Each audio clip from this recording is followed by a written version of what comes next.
kolongwa Kinshasa ezalaki vers 16h nde petit porteur oyo memaki na kati ministre ya PTNTIC Emery Okunji bakisela ye l'homme du peuple au service de la nation, les motivateurs de la jeunesse congolaise et salaki atterrissage nango na village ya Tchumbe na territoire ya Lubefu na province ya Sankuru. Kuna etuluku ya batu bayaki koyamba mwana na bango en vrai fils du terroir azwaki mobange na kyo ndenge nanu ezalate owanji ministre ya Yolo Kaso ne ezalaki maloba oyo bayambelaki ye orchestre Lokombe na Pointe kolongwa aéroport batambolaki makolo accompagné toujours na foule ya mokwake tina centre ya Seni na école Sainte-Marie wapi epa ya lekaki na ba étape nyonso ya enrôlement tina capture photo un temps patron ya PTNTIC azwa ya ye carte d'électeur ndenge boza komona esengwezalaki ya kolakisa kutu te kolongwa na centre ya Seni Emery Okunji a continué ki makolo tina siège ya parti na Efonus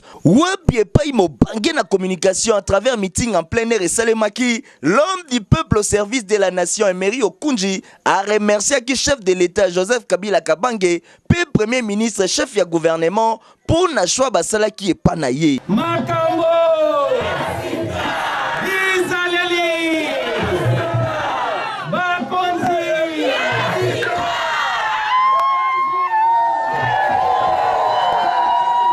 asengaki na population ba s'enrôler massivement pour na élection prochaine. Seul moyen ya ko sanctionner ba dirigeants actuels pe asalaki bango compte rendu ya ba masolo nyonso na dialogue pe déroulement nango mokolo elandaki dimanche 30 juillet Emery Okunji longo na délégation na ye ba participaki na messe na église catholique moko boye lundi 31 juillet tellement bapona na bango ye à 200% ba continue ki koya kotala ye lokola pe azalaka na ye cool les génial Emery Okunji botala ye ndenge za ko communier na population à travers ba chansons traditionnelles pe ba danse.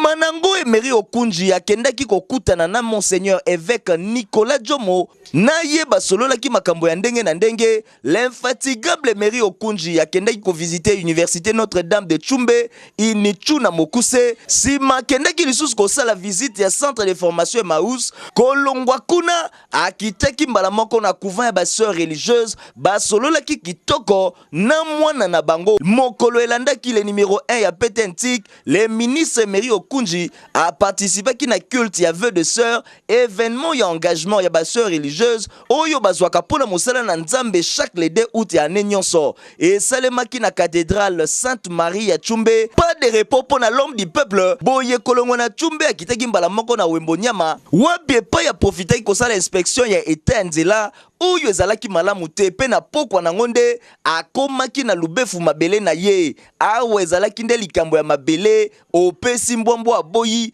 akyo ezalaki ya nyama effigie ya chef de l'état Joseph Kabila Kabange ezalaki toujours présenté pour na ko remercier ye na nomination ya mwana na bango Emery Okunji na poste ya ministre ya PTNTIC la police ya Lubefu bazangaki te kosala message ya accueil na ndenge na bango epai ya mwana na bango. Na batongo le motivateur de la jeunesse congolaise Emery Okunji ayambaki batu ya ndenge na ndenge puna kusolona bango boye puna kosukisa kendaki na village Mukunji kuna pardon accueil ezalaki ya kosakana te ba danse traditionnelle na Pointe ya lolenge nyonso esengo ezalaki ya kosakana te atikelaki bango mobange na enveloppe ya mokwake ndenge ezalaka kaka bango na suka batikaki mona na bango maboko pamba te bapesaki bakado ya ndenge na ndenge boza komona boye na bozongi na ye na nzela ya Lubefu a visitaki bureau ya poste oyo etikela abandonné ndenge boza komona na pasi na mawana motema.